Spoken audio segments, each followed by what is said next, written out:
Hi, guys, and welcome to the Expansive journey. My name is Julie, and today I just wanted to jump on real quick and talk about how spiritual awakening changes our sense of identity. And first and foremost, it's the ego mechanism that creates identity. Identity is like identifying with certain concepts and ideas and emotions and images in our mind about who we are. And it's the ego that claims the I. It's the ego that takes on that and tells us who we are, you can say. And it's usually formed when we are children in certain situations that maybe we were funny and someone called us a funny person, and then we believe we are funny. Or maybe we were smart or stupid, feminine, masculine, like fast, slow. And then we identify with these labels that usually are formed in social settings and certain social roles we take with others. And we can see when those kind of identities are formed, and they're usually like collective ideas.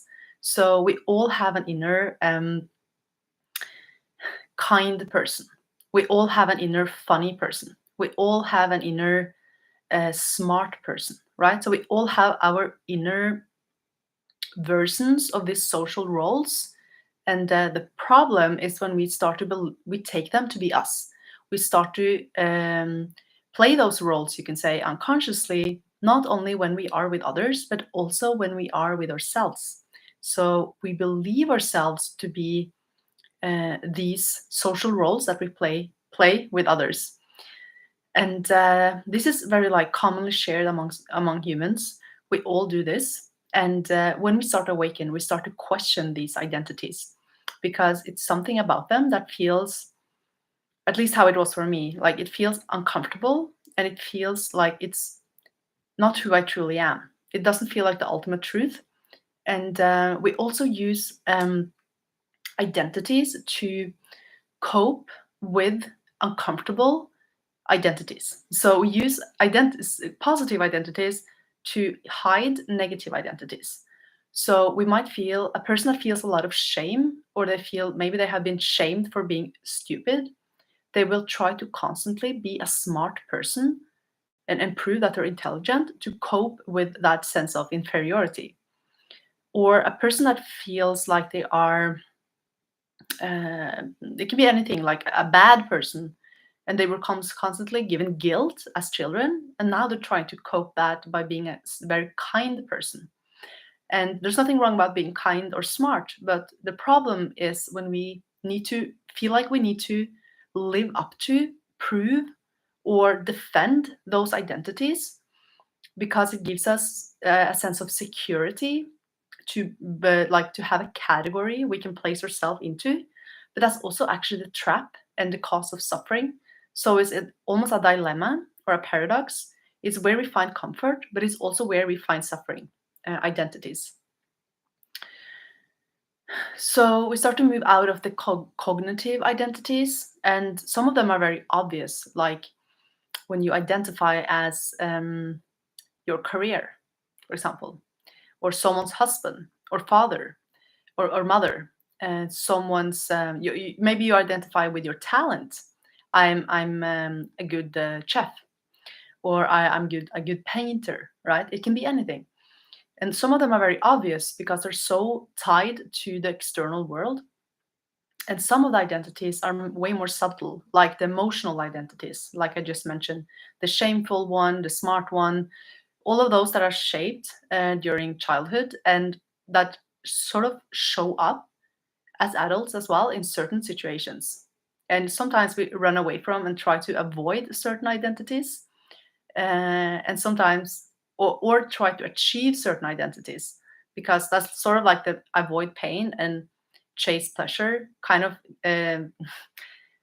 life chase that we're a part of unconsciously until we start to awaken and we start to question these things.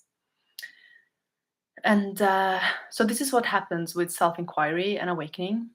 Is that we start to look at this. We start to question this, and we start to ask, who am I really? Who am I beyond these thoughts about who I am? Who was I before I entered a conversation with someone, or before I formed a memory about myself? Who am I when I don't think about who I am in this moment? And then something else will start to show up, something that feels more real, you can say. But that's also really hard to talk about.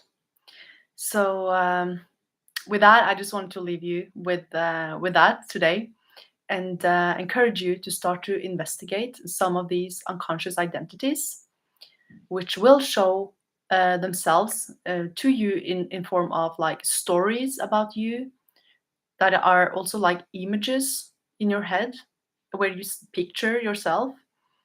It can also be like as simple as your name, your nationality, your family, like a part of your family, all these things that form and shape who you think you are. And I invite you to start to investigate that. And if you want some help with that, you can watch my free masterclass called Introduction to Awaken You. And it's in the link in the description below. And there I will show you how to how to discover what a thought really is, and also how to tap into your five senses to move out of the mind and into the present moment. And you can also book a clarity call with me if you want to work with me. And that's also in the description below. And I've also linked a video about self-inquiry because I think that's also very tied to this video about identity. And you can also watch that in the description below. And as always, remember to like and subscribe, and leave me a comment below and let me know if you have discovered some of your internal identities, unconscious identities, and if there are anyone that I didn't mention that you want to share with me. And until next time, much love and namaste.